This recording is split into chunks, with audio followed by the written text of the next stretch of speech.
আমরা ত্রিপুরা রাজ্যে যে কোনো প্রোগ্রাম হোক এত বিশৃঙ্খলা কেন সবসময়, এই জিনিসটা আমি বুঝতে পারি না। ভারতের একজন অত বড় একজন সঙ্গীত শিল্পী আমরা ত্রিপুরার কালকে আইছেন, আমার পরে ইমেজটা কিতা বললো, এত বড় একটা ইভেন্ট অর্গানাইজ হইলো, এত সময় বিশৃঙ্খলার এইসব দায়বদ্ধতা কে লইব? উনার প্রোগ্রাম থেকে বেশি বাইরে লড় এইসব গন্ডগোলের ফুটেজগুলা মানুষে কইতে বলবো যে কোন জায়গায় প্রোগ্রাম হয়েছে, যে ত্রিপুরার প্রোগ্রাম হয়েছে।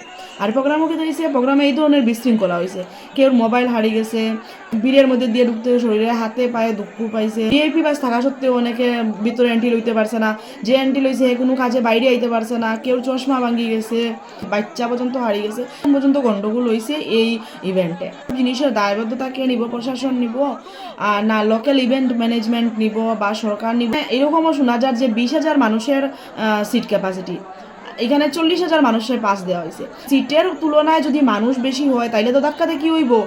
লম্বা লাইনে দাঁড়াই থাকতে লাগছে, দেখতে ভিতরে প্রোগ্রাম দেখতে পারছে না, এটার দায়বদ্ধতা কে লইব?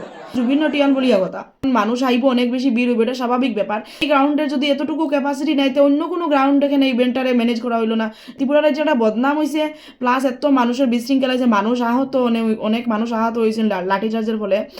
প্রশাসন পারেন না সামাল দিতে, বাধ্য হইয়া লাঠিচার্জ করছে। এই লাঠিচার্জের পরে একজনের মাথাও পারছে, ভিডিও দেখছি, অনেক মানুষের শরীরে আঘাত পাইছে, এটা ভিডিও ফুটেজ দেখছি।